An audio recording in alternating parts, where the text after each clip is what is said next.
어제 말씀을 나눴듯이 요한 일서는 읽을 때 성부 하나님이 누구인지, 성자 하나님 예수 그리스도가 누구인지, 우리는 어떤 존재이고 어떻게 살아야 하는지에 대해서 나누는데요. 오늘 4장도 그런 관점으로 살펴보면 또 은혜가 됩니다. 특별히 더 은혜가 되는 건 뭐냐면 1절부터 있었던 그런 이단들의 도전들이 있었거든요. 교회를 향한 그런 도전이 있었어요. 그래서 예수 그리스도가 하나님이신데 육체를 입고 오셨다라는 것을 부정하는 거죠. 이 근본적인 것들을 흔들면서 삶 전체를 흔들어요. 우리가 성도 안에서 어떻게 살아야 되는지, 어떻게 하나님을 섬기고 살아야 되는지, 우리 가장 중요한 단어, 사랑이라는 단어를 우리 안에 사라지게 만들어요. 하나님을 사랑하지 못하게 하고 또 성도 안에서 사랑하지 못하도록 만드는 거죠. 그래서 사장 같은 경우에도 이 사랑이라는 단어가 31번이나 나와요. 그러니까 굉장히 중요한 거잖아요. 그러니까 우리가 하나님이 누구인지를 정확하게 알아야 돼요. 예수 그리스도가 어떤 분인지, 우리는 어떻게 살아야 되는지를 정확하게 알아야 된다는 것을 이제 말을 하고 있는 거죠. 오늘 사장에서 말할 때 성부 하나님이 누구냐라고 이야기할 때 먼저 성부 하나님은 이제 4장 9절에 보면 사랑을 나타냈다 이야기를 하거든요. 하나님의 사랑이 우리에게 이렇게 나타난 바 되었으니 1절부터 8절까지 쭉 이야기하면서 하나님은 사랑을 나타냈다 이야기하고 있어요. 그러니까 예수 그리스도를 이 땅에 보내시는 것, 예수 그리스도가 십자가에 죽으시는 것, 이것이 하나님의 사랑의 방법이었잖아요. 이 사랑을 이 세상 가운데 나타내신 거예요. 3장의 내용을 보면 18절에서 말과 혀로만 사랑하지 말고 그죠? 행함과 진실함으로 하라고 하잖아요. 왜 이런 말을 이 사도 요한이 강조를 하냐면 사람들이 자꾸 말은 많이 해요. 그러니까 특별히 또 이단들이 말은 잘하는 거예요. 사랑해야지. 근데 삶의 결과는 뭐예요? 사랑하지 않아요. 더러운 이득을 취하기 위해서 사람을 만나는 거예요. 그래서 이단들의 특징이 뭐예요? 거짓된 가르침들이 그래요. 특별한 사람들에게 특별한 관리가 이루어진 거죠. 그러니까 교회 안에서 계급이 이루어져요. 그러니까 잘 따르는 사람, 따르지 못하는 사람, 사랑받는 사람, 사랑받지 못하는 사람, 주목받는 사람, 주목받지 못하는 사람으로 교회를 나눠가는 거죠. 그러니까 지금 시대로 말하면 목사를 따르는 사람, 따르지 못하는 사람, 이렇게 만들어서 어떻게 된 거예요? 그러니까 분리가 되니까 교회 안에서 사랑을 못 누리잖아요. 그러니까 은혜를 못 누리는 이런 게 그런 잘못된 가르침을 하는 이단자들이 있었던 거죠. 이들은 하나님을 부정하지 않아요. 근데 하나님이 일하셨던 방법, 예수 그리스도로 일하셨던 방법을 부정해요. 성경을 왜곡해서 바라보는 거예요. 그래서 어떤 비틀어진 기독교, 신관, 예수 그리고 삶의 그런 모습들을 가지고 살아간다는 거죠. 근데 여러분 하나님은 다시 이제 돌아가서 하나님은 사랑을 나타냈다는 거예요. 어떤 개념, 철학, 이론 이런 게 아니에요. 하나님은 나타내신 분이에요. 여러분 우리는 말은 많이 하잖아요, 그죠? 사랑이라는 말을 많이 하지만 하나님은 그 사랑이란 무엇인지를 실제적으로 우리를 나타내셨는데 10절에 보니까 하나님께서 보여주신 방법이 뭐예요? 인간의 죄를 용서하기 위해서 자기 아들을 화목제물이 되게 하셨다는 거예요. 하나님이 사랑이 나타난 거잖아요. 화목제물이 되게 하신 거예요. 여러분 이런 사랑이 어디 있어요? 세상에서 가장 하나님이 금한 제사가 뭐냐면 인신제사거든요. 인신제사. 근데 하나님의 아들을 죽이게 하는 제사를 드린다니까요. 인간에게 주시는 하나님의 사랑의 방법이 뭐냐면 자기 아들을 하는 거예요. 얼마나 하나님의 사랑이 놀라운 건지를 우리에게 보여주고 있어요. 11절에 보니까 하나님은 우리에게 성령을 주셨다. 그러니까 오늘 전체의 내용도 보면 하나님이 예수 그리스도를 보내셨다, 성령을 보내셨다 이런 이야기를 해요. 그래서 이 1절과 2절을 보면 우리로 하여금 그 영들이 하나님께 속했나 안 했나를 분별하라고 하잖아요. 거짓 세상들이 이제 그 잘못된 영으로 말미암아 남았는데 너희가 하나님의 영을 알지니 곧 예수 그리스도께서 육체로 오신 것을 시인하는 영마다 하나님께 속한 것이요라고 이야기를 하고 있어요. 그러니까 하나님이 주시는 그 영으로 말미암아 우리가 하나님의 아들이 예수 그리스도 하나님이 보내신 아들이라는 것을 알게 되는 거잖아요. 하나님의 성령을 보내셔서. 그런데 이단들은 이제 이것들을 부정하는 거죠. 그러니까 하나님은 뭘 말하고 있냐면 보내시는 분이라는 거예요. 누구를 위해서요? 우리를 위해서. 우리가 어떤 존재이고 어떤 삶이 살아야 되는지를 알려주시기 위해서 하나님의 아들 예수를 보내셨고 또 성령님을 보내셨다 이야기를 하고 있습니다. 왜요? 우리를 너무 사랑하기 때문이에요. 그래서 요한은 4장 8절과 16절에서 하나님을 향해서 하나님은 사랑이시니라 이렇게 선언을 하는 거예요. 하나님은 사랑이시다. 근데 그 사랑이 나타났다. 어떻게 해요? 예수를 보내심으로. 그리고 성령을 보내심으로. 예수님이 십자가에 죽고 부활하셔서 하늘로 계시잖아요. 그러면 요한복음의 14장에서 어떤 이야기를 하고 있어요? 우리를 고아처럼 버려두지 않는다는 거예요. 왜냐하면 하나님은 사랑이시기 때문에. 그래서 누구를 보내시는 거예요? 성령님을 보내시는 거예요. 그 성령이 하시는 일이 뭐예요? 예수를 주라고 고백하게 하시는 거예요. 이 하나님의 사랑의 방식이에요. 그러면서 예수 그리스도가 누구이냐 이야기할 때 예수 그리스도는 하나님께 보냄을 받고 이 땅에 오신 분이라는 거예요. 예수님은 하나님과 동등한 존재이시잖아요. 그는 분본 하나님과 같은 동일한 본체이세요. 하나님이세요. 근데 하나님이신데 인간을 구원하기 위해서 자신이 인간의 몸을 입고 오셨어요. 그래서 화목 제물이 되신 거예요. 근데 여러분 이것이 하나님의 성부 하나님의 뜻이었거든요. 이 뜻에 어떻게 돼? 예수님이 순종해요. 왜요? 인간을 너무 사랑했기 때문에. 우리를 너무 사랑했기 때문에 자신이 희생 제물이 된 거예요. 이 하나님의 사랑의 방식이 예수 그리스도가 보여준 사랑의 방식이라는. 그러면서 오늘 우리가 어떤 존재가 되었냐 사도 요한이 말할 때 4장 1절과 6절은 우리는 세상에 속한 자가 아니다. 거짓된 가르침을 갖는 자들은 어떤 사람들이에요? 이 세상에서 나오지 않은 사람, 그러니까 뭐예요? 이 세상에 속한 사람들이에요. 하나님께 속한 사람들이 아니죠.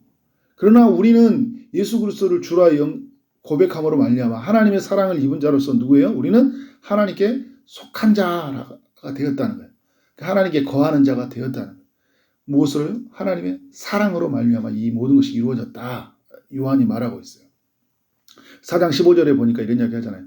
우리가 하나님의 아들이라고 시인하면서, 그러니까 예수 그리스도를 하나님의 아들이라고 시인하면서 우리가 하나님 안에 거하는 자가 되었다. 그리고 21절에 보니까 우리가 그리스도로부터 사랑하라는 계명을 받은 자가 되었다 이야기하고 있어요.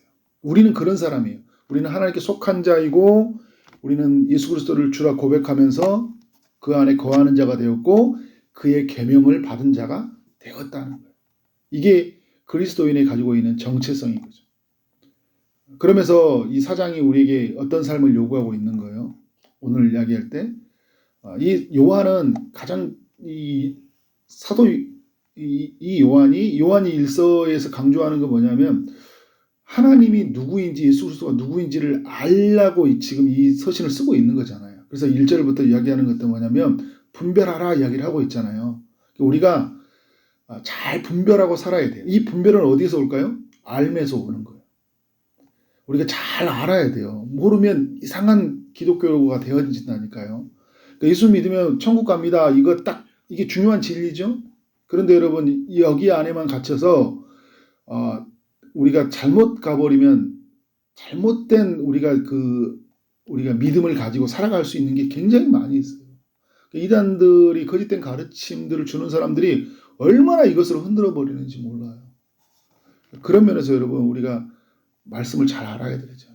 이단들은 성경 공부 엄청 많이 하거든요. 하루에 2시간, 3시간씩 해요. 왜요? 그 2시간, 3시간씩 해야지 자기가 진급하잖아요. 그래야 복을 받는다고 생각하잖아요. 근데 우리는 예수 안에서 이미 복을 다 받았다고 생각하니까 말씀을 알아가려고 하지 않아요. 성경을 읽어야죠. 성경을 배워야죠. 깊이 배워야죠. 우리가 믿는 게 정확히 뭔지를 알아야 되잖아요. 그죠? 그런 면에서 사도 요한은 우리에게 분별하라 이야기하고 잘, 이 분별은 알면서 온다. 그리고 우리는 어떻게 살아가야 돼요? 사랑을 하면 살아가야 돼요. 어떤 사랑이요? 나타나는 사랑을 해야 돼요.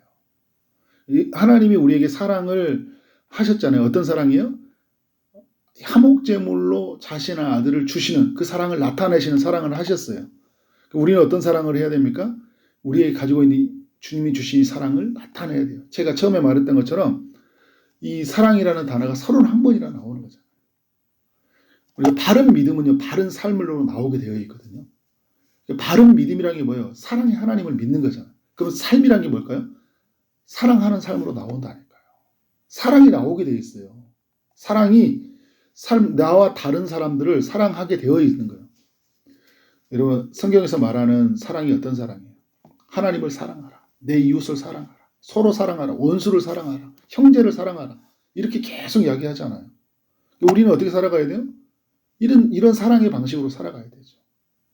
눈에 우리가 누군가가 사랑할 때 눈에 보여주는 사랑, 그리고 바리새인들처럼 이선적인 사랑 말고 할 수 있는 만큼만 하는 세상 사람들이 하는 사랑이 아니라 할 수 없는 사랑, 눈에 보이지 않는 사랑을 하고 살아야 되잖아요.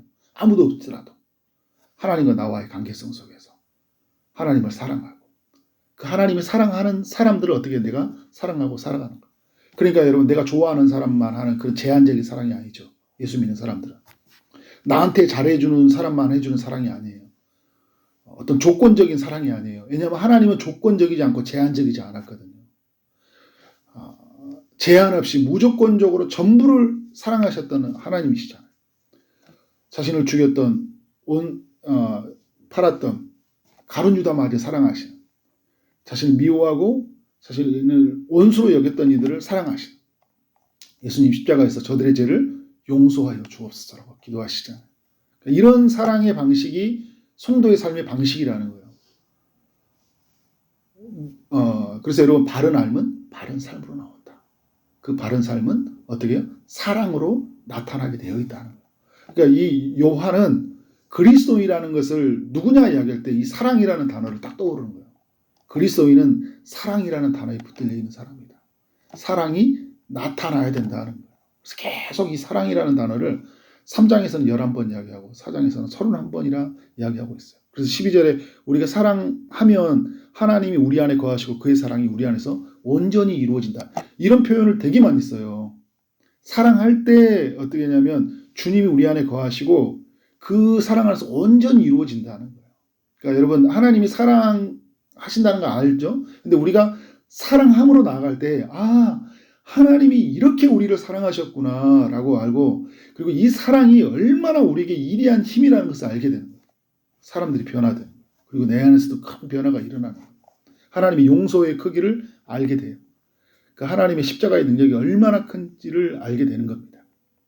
그래서 4장 18절 우리 안에 사랑할 때 모든 두려움이 내쫓아진다 이야기하고 있어요. 그리고 이것이 사랑의 힘이에요. 우리의 모든 경계를 무너뜨려 버립니다. 그래서 여러분, 하나님의 이 사랑을 누릴 때 가장 큰 힘이 뭐냐면 하나님이 우리에게 사랑하셨다는 거잖아요. 4장 19절에 우리가 사랑하면 그가 먼저 우리를 사랑하였습니다. 그러니까 어떻게 살아가야 되죠? 어떻게, 저는 사랑이 없는데 어떻게 하죠? 라고 고민하는 사람도 있어요. 우리는 그때마다 누구를 바라봐야 돼요? 우리를 너무 사랑하시는 하나님을 바라봐야 돼요. 그래서 그 사랑의 풍성함에 거해야 돼요. 그때 우리에게 뭐가 터져 나올까요? 사랑이 터져 나오는 거예요. 그런 사랑의 이야기가 우리 모두에게 있기를 원합니다. 온전한 삶에서 온전한 삶이 되어지는데 그 삶은 바로 사랑으로, 우리 형제 사랑으로, 도저히 할 수 없는 사랑, 난 저 사람 절대 용서 못합니다 라는 게 아니에요. 여러분, 기독교는 그런 종교가 아닙니다. 우리는 그런 예수를 믿는 게 아니잖아요. 절대 사랑할 수 없는 사람을 어떻게 돼요? 절대 사랑을 보여주신 그 사랑이 받은 자로서 우리는 우리에게 상처 주고 아픔 주고 우리 미워하는 모든 사람들을 어떻게 돼요? 사랑하고 살아가야겠다. 그런 위대한 사랑의 이야기를 남기고 살아가는 오늘 하루 되어지기를 주님의 이름으로 축원합니다. 기도하도록 하겠습니다. 하나님 아버지, 요한일서 4장을 통해 우리 모두에게 교훈해 주셔서 감사합니다. 하나님의 아들 예수 그리스도를 믿음으로 말미암아 하나님이 누구인지 알게 하여 주시니 감사합니다. 우리에게 사랑을 나타내 주신 그 위대한 사랑을 날마다 묵상하게 하여 주시고 그 사랑에 힘입어서 살아가는 우리의 삶이 되도록 인도하여 주옵소서. 오늘도 우리가 만나는 모든 사람들에게 사랑의 이야기를 남기고 살아가도록 주님이 인도하여 주옵소서. 하나님, 여러 기도의 제목을 가지고 있는 지체들이 있습니다. 주님께서 찾아가셔서 일하시되 특별히 육체의 아픔 중에 있는 이들에게 치료의 강선을 비춰주시고 하나님께서 친히 일하여 주실 줄 믿습니다. 취업을 준비하는 이들, 결혼을 준비하고 임신을 준비하고 출산을 준비하고 시험을 준비하는 모든 이들에게 하나님께서 은혜 베풀어 주옵소서. 오늘 하루 만나는 모든 사람들에게 주님의 사랑이 흘러가게 하여 주옵소서. 오늘 또 우리의 삶을 통해 하나님께서 친히 영광 받으실 줄 믿사오며 예수 그리스도 이름으로 기도를 했사옵나이다. 아멘.